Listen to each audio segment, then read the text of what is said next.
День Святой Троицы, Пятидесятница. В этот день мы вспоминаем, как на 50-й день после Воскресения Христова на апостолов сошел Святой Дух. Пятидесятница – праздник православной церкви, принадлежит к 10-м, иначе называется Днем Святой Троицы.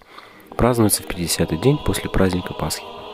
Праздник Пятидесятницы посвящен сошествию Святого Духа на апостолов. На 50-й день после Воскресения Иисуса Христа, когда апостолы собрались вместе, внезапно сделался шум с неба, как бы от несущегося сильного ветра, и наполнил весь дом, где они находились. И явились им разделяющиеся языки, как бы огненные, и почили по одному на каждый из них.